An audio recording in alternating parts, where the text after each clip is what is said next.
जिस आज मलिक सैफ खोखर साहब, मलिक अफसर खोखर और उनके भाई मलिक शफ़ी और दीगर अफराद के ख़िलाफ़ जो FIR हुई थी 2018 में, जब मियाँ नवाज शरीफ साहब तशरीफ़ लाए थे उनके इस्तकबाल के लिए, जब इन्होंने रैली निकाली तो उस पर ये FIR हुई थी। वो FIR तफ्तीश के बाद ख़ारिज हो गई थी, लेकिन प्रोसिक्यूशन ने उस अखराज रिपोर्ट से इत्तफाक नहीं किया तो तलबी के नोटिस गए और आज दहशतगर्दी कोर्ट ने इनको तलब किया हुआ था।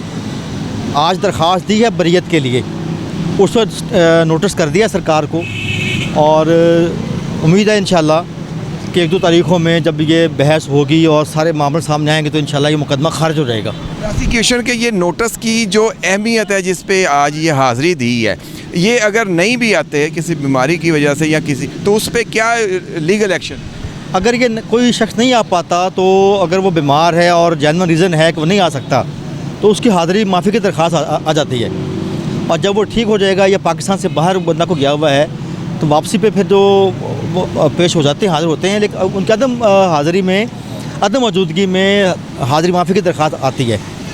आगे ये नून लीग का जो है उन पे FIRों का सिलसिला चल रहा था वो थम गया।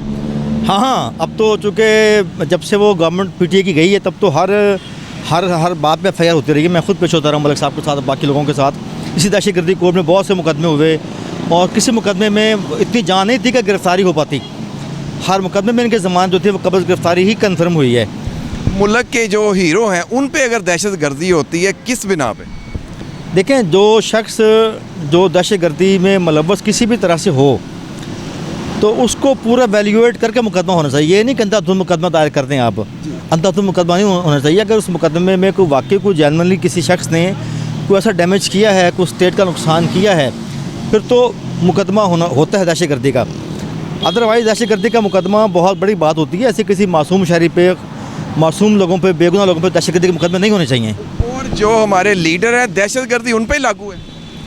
ये लीडर एक दूसरे के खिलाफ दहशतगर्दी के मुकदमे करते हैं आपस में। जब कोई एक होता है पावर में दूसरे पे करता है, हालांकि इनको ये बात चाहिए सोचें, इसका ख्याल रखें कि ये सिलसिला ख़त्म होना चाहिए। सियासी मुकदमेबाजी अच्छी मुनासिब बात नहीं है। इसमें फिर तो ये सिलसिला चलता रहेगा, आज एक दूसरे के खिलाफ हो जाएगा। इसमें आप एज ए लॉ क्या बताना चाहते हैं? देखें, बात यह है कि कानूनी लिहाज से तमाम तर तकाज़े पूरे करते हुए ही मुकदमा होना चाहिए। बग़ैर कानूनी तकाज़ों के सियासी तौर पर स्टेट के जो एसेट्स हैं, जो स्टेट के मामलात हैं, उनको सियासी तौर पर इस्तेमाल ही होना चाहिए। इसका मतलब है कि ये दहशतगर्दी सिर्फ सियासत की भेंट चल रही है। हाँ बिल्कुल, जो असल दहशतगर्द हैं वो आज़ाद फिर रहे हैं और जो सियासतदान हैं वो दहशतगर्दी के मुकदमे भुगत रहे हैं। ऐसा ही है। नेक्स्ट क्या नोटिस हुआ है, कोई पेशी? दरख्वास्त दी है हमने बरीयत की, बरी किए जाने की दरख्वास्त दी है, तो उस पर नोटिस कर दिया है।